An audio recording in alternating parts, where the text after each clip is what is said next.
आज की क्लास में हम यहाँ पे प्रॉपर्टीज ऑफ टिम्बर के जो रिमेनिंग पॉइंट्स हमारे बचे हुए थे हम उनको कवर करेंगे। ठीक है, तो हम यहाँ पे रिवीजन करेंगे कि प्रॉपर्टीज ऑफ टिम्बर में कितने हमने पॉइंट्स पढ़ चुके हैं, उनका रिवीजन करेंगे एंड जो भी यहाँ पे टिम्बर की प्रॉपर्टीज है इसके सारे पॉइंट्स को कंप्लीट करेंगे। ठीक है, पहले हम यहाँ पे एग्जाम के बारे में थोड़ा सा डिस्कस कर लेते हैं। बिल्डिंग मटेरियल एंड कंस्ट्रक्शन का एसएससी जेईई के एग्जाम में काफ़ी ज़्यादा वेटेज है एंड जैसे कि अगर आपने आरआरबी जेईई को टारगेट किया तो इसमें अच्छा खासा वेटेज है। अगर आपने सब इंजीनियर के लिए बात करें तो सब इंजीनियर में भी इसका अच्छा खासा वेटेज है। एंड नेक्स्ट हम बात करने वाले हैं एमपीपीएससी एई के लिए, तो एमपीपीएससी एई में भी इसका अच्छा वेटेज है। नेक्स्ट जैसे कि यूपीएससी आईईएस में भी क्या है पूछा जाता है बिल्डिंग मटेरियल एंड कंस्ट्रक्शन। खासकर जैसे कि एसएससी जेईई के एग्जाम में 10 to 12 नंबर ऑफ क्वेश्चंस पूछे जाते हैं। ठीक है, 10 to 12 नहीं, ये 18 to 20 नंबर ऑफ क्वेश्चंस पूछे जाती है बीएमसी मतलब कि मोस्ट इम्पोर्टेंट सब्जेक्ट है, बहुत ज़्यादा most important and weightage 18 to 20 number of questions सिर्फ बीएमसी से पूछे जाते हैं। एंड जो टिम्बर टॉपिक है, टिम्बर से सिर्फ only 2 to 3 number of questions पूछे जाते हैं। ठीक है, तो हम यहाँ पे प्रॉपर्टीज ऑफ टिम्बर का रिवीजन करेंगे। सबसे पहले आपको जो भी हमने जैसे कि ब्रिक्स वाला जो टॉपिक है प्रीवियस क्लास में हमने कंप्लीट कर लिया पूरा ब्रिक्स, तो ब्रिक्स में आपको क्या करना है, पूरा रिवीजन करना है जितना अभी तक हमने पढ़ चुके हैं। एंड इसके साथ साथ क्या करना है, क्वेश्चंस प्रैक्टिस करना है। तो क्वेश्चंस प्रैक्टिस आपको कौन सी बुक से करना है एंड कौन सी टेस्ट सीरीज ज़्यादा हेल्पफुल रहेगी वो हम एक अलग से क्लास में आपको समझाएंगे कि कौन सी बुक से आपको क्वेश्चंस लगाना है। ठीक है, revision, question practice, test series जब आप लगाओगे टेस्ट सीरीज तो इसमें जो भी आपके क्वेश्चंस गलत होंगे तो उसको एनालिसिस करना है एंड उस टॉपिक को क्या है फिर डबल से पढ़ के, ठीक है, तो फिर से आपको टेस्ट लगाना है।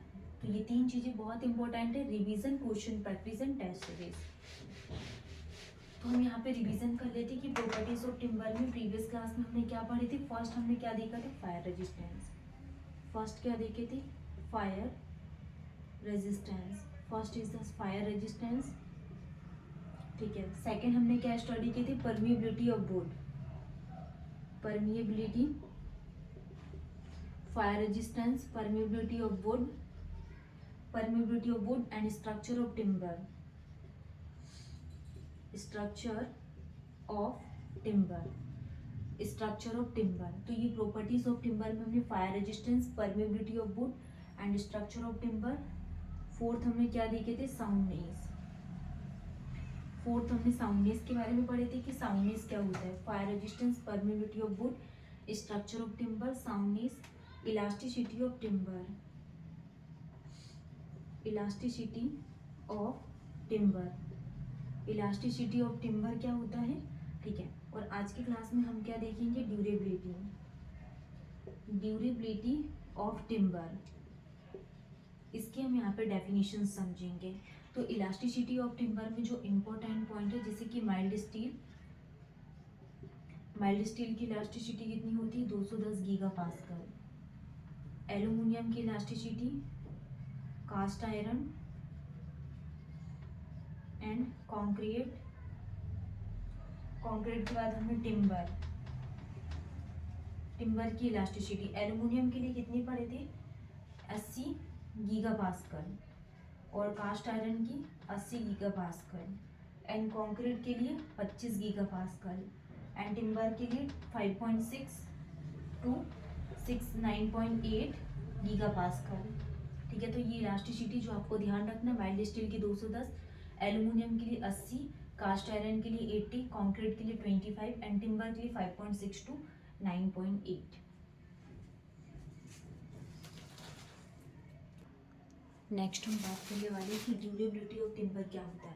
अगर हम यहाँ पे ड्यूरेबिलिटी ऑफ टिम्बर के बारे में समझेंगे तो इसमें resistance to attack from external agencies, मतलब कि जो भी यहाँ पे एक्सटर्नल एजेंसीज के कारण जो भी रेजिस्टेंस अकर करेगा वो क्या कहलाता है, ड्यूरेबिलिटी ऑफ टिम्बर। तो आपको ये डायरेक्टली डेफिनेशन ध्यान रखना है, यही सेम टू सेम एग्जाम में पूछेगा कि resistance to attack from external agencies is called the durability of timber and less durable and increased durable against attack of weak acid और base। किसके अगेंस्ट में बात कर रहा है ये, अटैक ऑफ वीक एसिड और वेस्ट के लिए।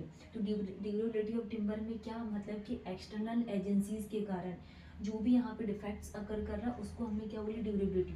एंड ये लेस ड्यूरेबल होगा, मोर ड्यूरेबल होगा, वो भी किसके अगेंस्ट में, अटैक ऑफ वीक एसिड और बेस के कारण। अगर हम यहाँ पे फिनिश टिम्बर की ड्यूरेबिलिटी के बेसिस में टाइप्स के बारे में बात करें कि ड्यूरेबिलिटी ऑफ फिनिश टिम्बर कितने टाइप की होती हैं। फर्स्ट क्या होता है हाई, सेकंड क्या होता है मॉडरेट, एंड थर्ड क्या होता है low. High, moderate and low. अब हम यहाँ पे तीनों की डेफिनेशन समझें कि अगर हम यहाँ पे ड्यूरेबिलिटी ऑफ फिनिश टिम्बर में जो हाई है, हाई में अगर life is greater than 120, timber की जो लाइफ है अगर ग्रेटर देन 120 है तो ये क्या कहलाएगा, moderate durability of finish timber.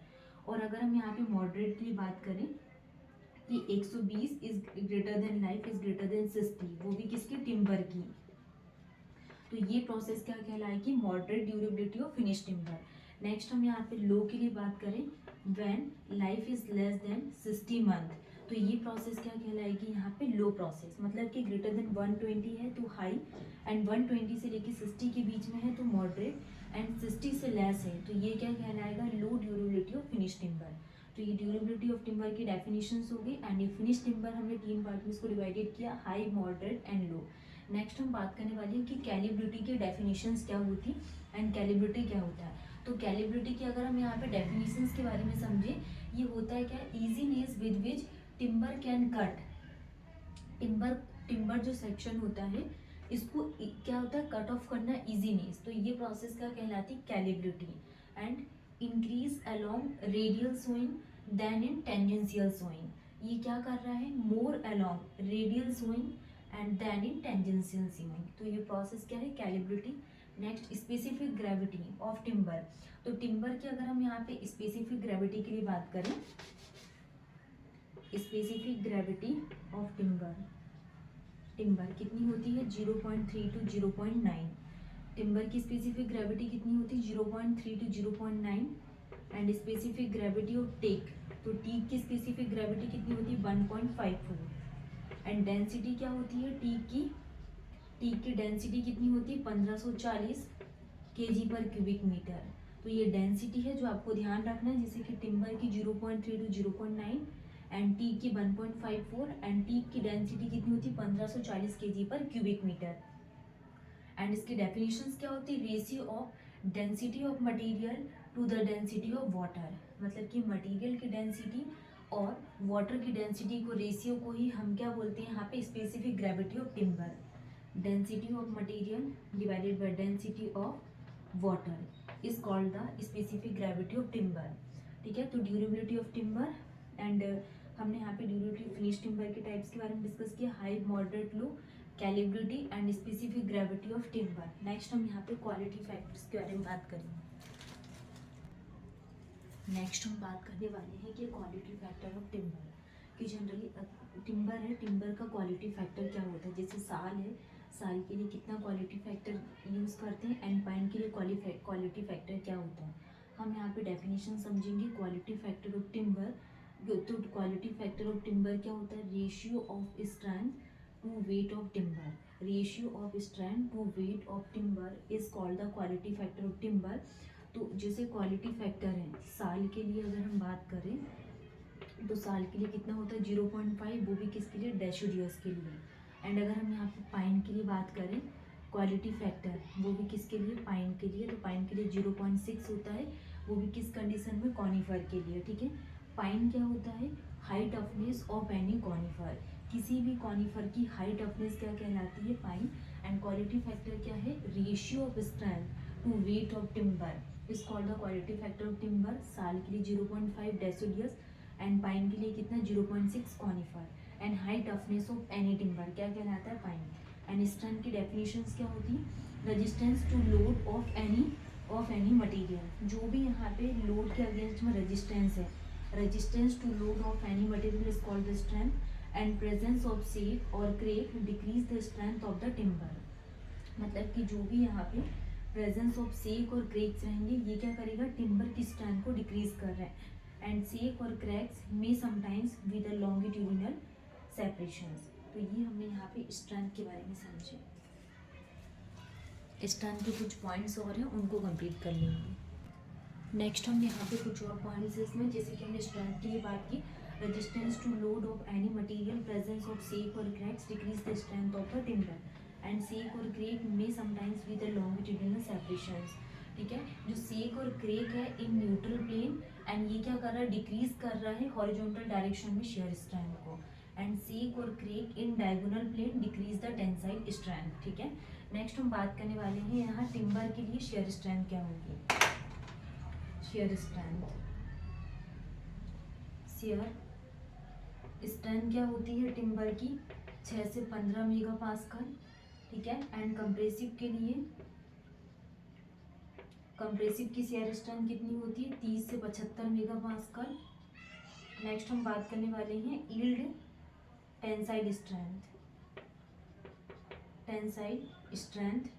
तो टेंसाइल स्ट्रेंथ टिम्बर की कितनी होती है, 80 से 190 मेगा पास्कल। शेयर स्ट्रेंथ कितनी टिम्बर की, 6 से 15 मेगा पास्कल। कंप्रेसिव स्ट्रेंथ कितनी, 30 से 75 mega pascal. And tensile strength 80 से 190 मेगा पास्कल। तो ये सारे टॉपिक्स हमारे कंप्लीट हो गए। नेक्स्ट क्लास में हम यहाँ पे कोडल प्रोविजंस के बारे में पढ़ेंगे।